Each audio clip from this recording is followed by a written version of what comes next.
Hey there! So it's my favorite day of the week again, grocery day.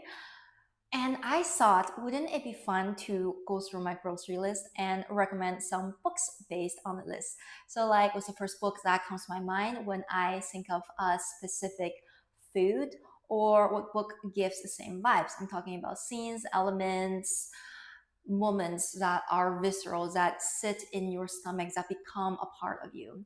It'll make sense once we get started. So we are working with spinach, carrots, tomatoes, eggs, salmon, apples, almond milk, pork floss buns, and cat food. Not for me, for my cat. Number one, spinach, my favorite leafy green, lots of fiber, great for digestion. The book I'm going to recommend is Never Let Me Go by Kazuo Ishiguro.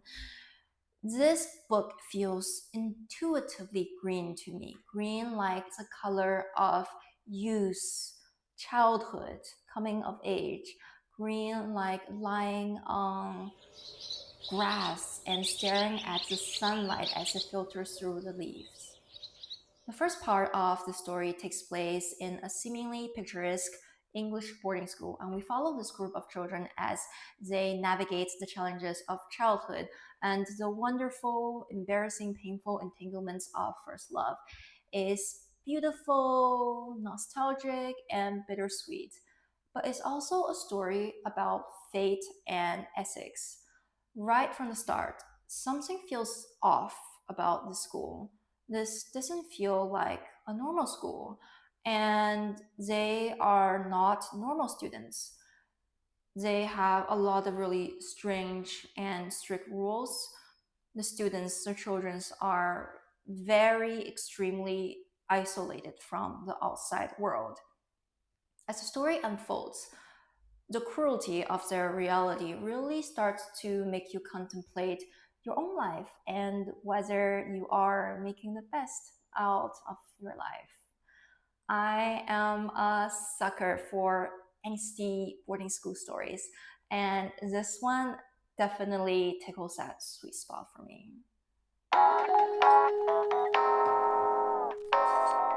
Number two. What do we have? We got carrots. For carrots, let me introduce you to peak literature, the peakest of literature, the miraculous journey of Edward Tulane. It is about an arrogant, pampered, posh rabbit doll whose favorite pastime is staring at his own reflections in the mirror. I mean, come on, how can you not love him? He's the sassiest rabbit you will ever meet, and he has his own wardrobe filled with silk suits. So he's living a dream life, but his wonderful, wonderful life comes to an end when he is accidentally tossed overboard while on a ship. Thus begins his transformative journey of meeting people from different walks of life and learning what it means to love and to know the pain of love, the pain of never being able to say goodbye. I'm sure the author never intended for this to be the perfect post breakup book, but it really is. Trust me on this. End of flashback. I first read this book when I was in grade four, so it's like a core memory for me.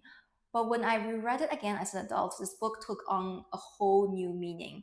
Its contemplations and discussions on the courage to love again after heartbreaks and loss and trauma, and the courage to hope when everything feels so hopeless are incredibly illuminating and healing.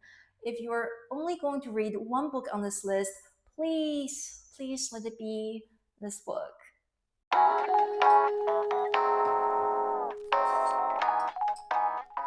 Number three, tomatoes. How can we talk about vegetables and not bring up The Vegetarian by Han Kang, the recipient of the 2024 Nobel Prize in Literature? Just like tomatoes, this book is bloody and raw and best consumed at an ungodly hour when everyone is asleep but you. So, what is this story about? After waking up from a dream one day, Yoon-hee decides never to consume meat again and cleanses her fridge of all meat products. Because she's the only one who cooks in her household, her husband is extremely displeased and annoyed by her decision because he's a grown man who can't cook for himself. So he contacts his in-laws hoping that they could convince, and by convince I mean force, their daughter to eat meat again. This is a very intense read. What I find most horrifying is portrayal of the pain that many women have endured or continuing to endure in the fight for their own autonomy. It is rich in symbolism and offers a powerful commentary on the gender and familial oppression in the South Korean society. There were many moments when I was reading this book where I felt a physical reaction, but despite the graphic content, I was incredibly moved after I finished reading it because of how it manages to portray an ordinary woman with the depths and dignity and grandeur of a tragic hero.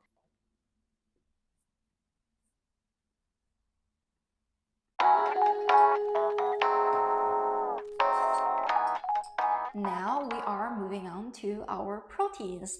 For eggs, I am going to pick She's Always Hungry, a short story collection by Eliza Clark. It has 11 stories in total, varying in style and genre, but all of them revolve around the idea of hunger. This book is classified under horror, but I personally didn't find it very scary while reading it. Mostly it was gross and morbid. Some stories were funny and thought provoking. The writing is quite experimental. It feels like something you'd read in a MFA, creative writing workshop. And I mean that as a compliment. One of my favorites in this collection is a piece composed of just it's a list of reviews for a Chinese Italian fusion restaurant that's a little haunted, a little evil. I'm going to show you some quotes to give you a taste of what I'm talking about.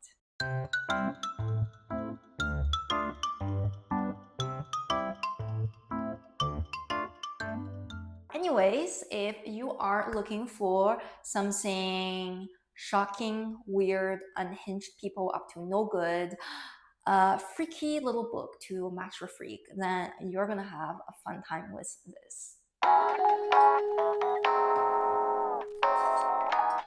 I'm really craving salmon lately, but I don't know if I can cook salmon properly. So if you know any easy and good restaurants, not restaurants, recipes, salmon recipes, please send them my way.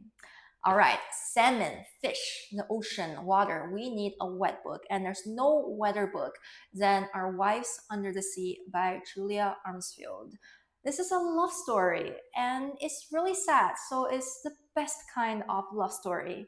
Leah is a marine biologist who went missing for 6 months on a deep sea expedition that was only supposed to last 3 weeks. After she finally returned home to her wife, she's a completely different person. Her personality is totally different. She's cold, she's distant, she's quiet, she's exhibiting bizarre behaviors, and her body is metamorphosing into something unrecognizable. The novel is dual perspective, so it alternates between Mireille's perspective as she tries to make sense of Leah's transformation and Leah herself as she recounts what took place on the expedition before everything went wrong. This book is a beautiful examination of a relationship from its conception to its end. It's an ode to the sea, an allegory of grief and an exploration of the haunted house trope, where instead of wishing the ghost to go away, you desperately plead for ghosts to stay. This book makes me want to be a mermaid and never step foot on a boat ever again. I know all apples are equal in nutritional value, but some apples are more equal than others. I'm talking about a very specific kind of apples that are soft and crunchy and buttery and melt inside your mouth, releasing rivers of sweetness. Sometimes I get lucky and find them in the grocery store. Sometimes I don't. We'll see if Lady Luck is on my side this time. Anyways, Paradise Rot by Jenny Hval. The protagonist is a young, shy Norwegian biology student who's studying abroad in a fictional seaside Australian town. And she ends up renting a room in a really strange former brewery that has no real walls. And her new roommate is a hot office lady who reads smut and crawls into her bed at night. What could possibly go wrong? This book is a sensory experience. It is an eco-erotic fever dream, nightmare, where bodies merge with earth, where desires manifest as a damp, clammy wonderland of ferment. The boundaries of everyday life corrode, and what remains is beauty in its most grotesque form. This book is very perverted, and I love it. Fun fact, the author is actually also a singer-songwriter and music producer, and you can really tell in her writing because when I was reading it, it feels as if it felt like the words were flowing through me.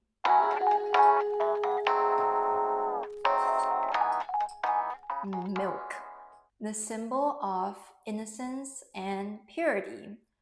Growing up, you were told that milk was good for you, that you must drink it even when you didn't like the taste, even when you might be mildly lactose intolerant.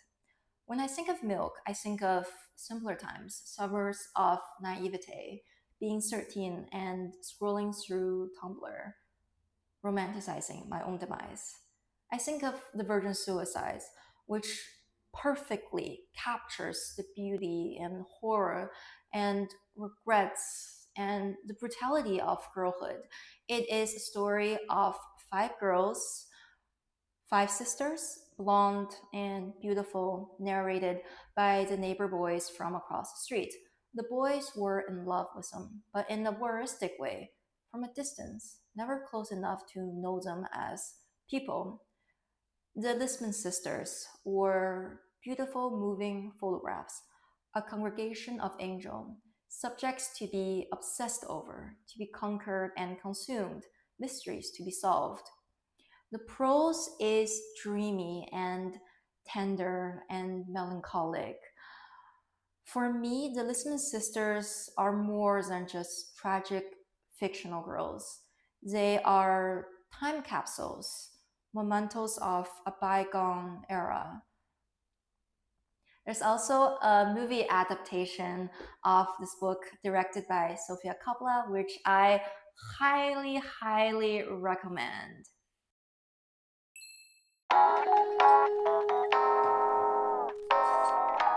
It has come to my attention that not a lot of people know what pork floss buns are.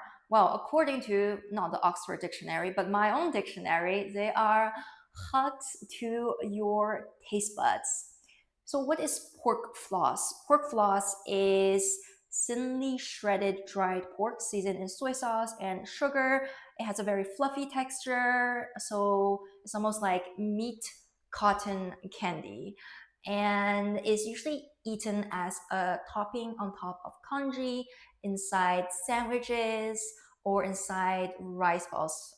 My favorite way of eating it is with soft cake-like buns. Oh, I feel hungry just talking about it.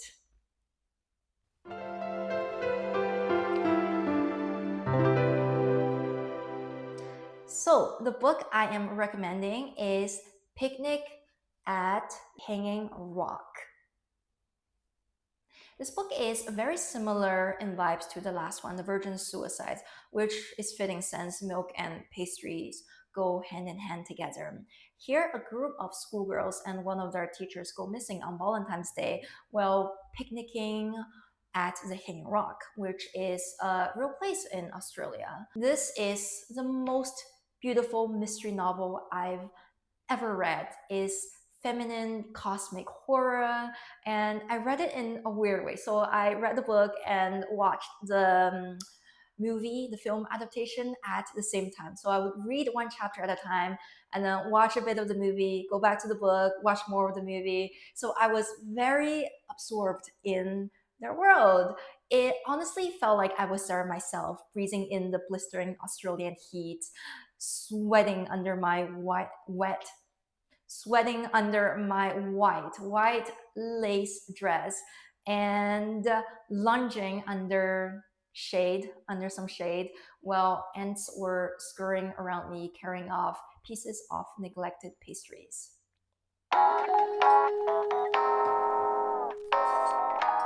Now, for the most important item on our list, cat food. So, we have to talk about a cat book. I actually had a lot of options for this one. So maybe I'll do a video in the future one day just talking about cat books.